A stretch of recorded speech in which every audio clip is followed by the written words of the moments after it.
ନାବାଳିକା ଦୁଷ୍କର୍ମ ମାମଲାରେ ମୃତ୍ୟୁଦଣ୍ଡାଦେଶ 2024 ମସିହାରେ ବରଗଡ଼ ଜିଲ୍ଲା ପାଇକମାଳ ଥାନା ଅଞ୍ଚଳରେ ଜଣେ ନାବାଳିକାକୁ ମିଛ କହି ଘରୁ ଡାକି ନେଇ ଦୁଷ୍କର୍ମ ଉପରେ ହତ୍ୟା କରିଥିଲା ଅଭିଯୁକ୍ତ ପ୍ରଶାନ୍ତ ବାଗ ଓରଫ ବରିହା। ଉକ୍ତ ଦୁଷ୍କର୍ମ ମାମଲାରେ ଆଜି ରାୟ ଶୁଣାଇଛନ୍ତି ପକ୍ସୋ ଅଦାଲତ। ଏହାର ବିଚାର କରି ଅଭିଯୁକ୍ତଙ୍କୁ ମୃତ୍ୟୁଦଣ୍ଡାଦେଶ ଦେଇଛନ୍ତି। ଆଉ ନାହାନ୍ତି ଯାତ୍ରା ଜଗତର ଦୁର୍ଦ୍ଦାନ୍ତ ଖଳନାୟକ ଜ୍ଞାନରଞ୍ଜନ ସାହୁ।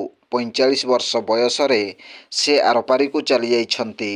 ଦୀର୍ଘ ଦିନ ହେବ ଲିଭର ଜଣ୍ଡିସ୍ ରୋଗରେ ପୀଡ଼ିତ ଥିଲେ। ହଠାତ୍ ସ୍ୱାସ୍ଥ୍ୟାବସ୍ଥା ଗୁରୁତର ହେବାରୁ ତାଙ୍କୁ ନିଜ ବାସଭବନ ଢେଙ୍କାନାଳ ଜିଲ୍ଲା ଭୁବନରୁ ନେଇ ଭୁବନ ମେଡିକାଲରେ ଭର୍ତ୍ତି କରାଯାଇଥିଲା।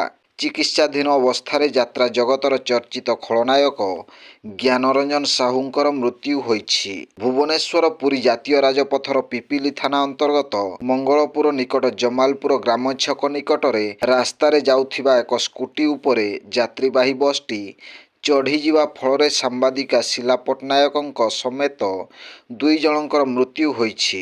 ସୂଚନା ଅନୁଯାୟୀ ଜାତୀୟ ରାଜପଥ ଉପରେ ବାଲି ରଖାଯାଇଥିଲା, ଯଦ୍ୱାରା ସ୍କୁଟିରେ ଯାଉଥିବା ସାମ୍ବାଦିକା ଶିଲା ପଟ୍ଟନାୟକଙ୍କ ସ୍କୁଟି ନିୟନ୍ତ୍ରଣ ହରାଇ ରାସ୍ତା ଉପରକୁ ଛିଟିକି ପଡ଼ିଥିବା ବେଳେ ପଛପଟୁ ଆସୁଥିବା ଏକ ବସ୍ ତାଙ୍କ ଉପରେ ଚଢ଼ି ଯାଇଥିଲା, ଫଳରେ ତାଙ୍କର ମୃତ୍ୟୁ ହୋଇଛି। ଘଟଣାସ୍ଥଳରେ ପୋଲିସ ପହଞ୍ଚି ଦୁର୍ଘଟଣାର ତଦନ୍ତ ଚଳାଇଛି। Bureau report, Janajagaran Odia.